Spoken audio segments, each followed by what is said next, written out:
So I have a question for you. Do you know your opponent, your enemy, who you're fighting this battle against? Do you actually know?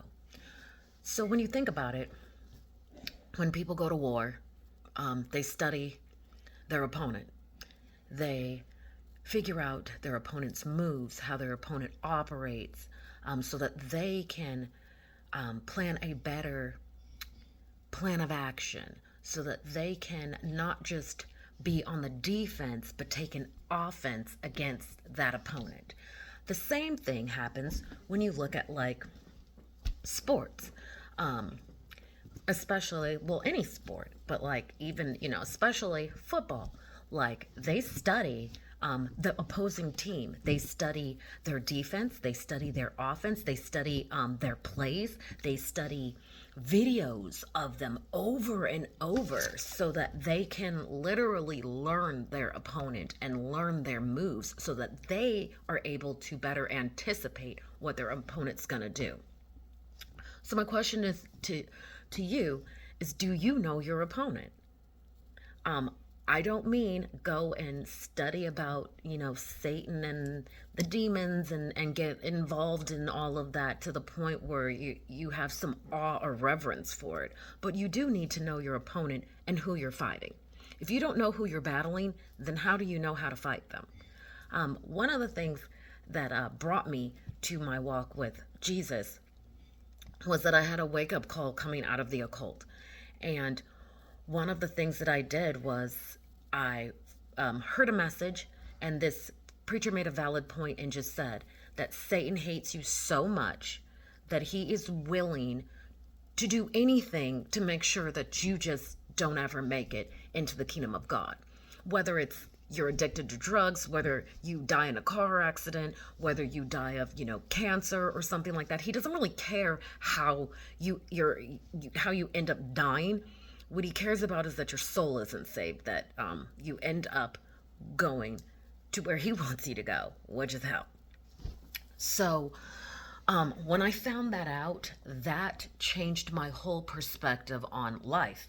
It also made me angry, and I immediately was like, there's no way that I'm going to willingly walk into hell. There's no way. So I had it in my head no matter what, because I didn't know how to serve God. I didn't know how to follow Jesus. I didn't know any of this. But what I did know was I was going to go down dying trying. If anything, if even if I didn't make it, I wanted to be able to stand before God and say, at least I tried. That was how I really felt. That was how I began to study my opponent. I started figuring out how Satan operates in this world and the things that he does to put stumbling blocks in our walk and in our faith with Jesus Christ. One of the things that we have to remember is in Ephesians 6:12. And I'm going to read it from the American Standard Version just because I like how it was put. But it says, "For our wrestling is not against flesh and blood, but against the principalities, against the powers, against the world rulers of this darkness, and against the spiritual hosts of wickedness in heavenly places." If you don't know your opponent and you don't know who you're up against, how would you ever know how to truly go into battle and to win that battle if you don't know what you're fighting? So my question is, do you know your opponent? And if you don't, I suggest you start learning your opponent and the things that he does and how he creates havoc in our lives. How if we allow ourselves to be opened up to certain doorways, we give him a free pass and just a straight open door and an allowance to come into our lives and create havoc that pulls us away from Jesus Christ.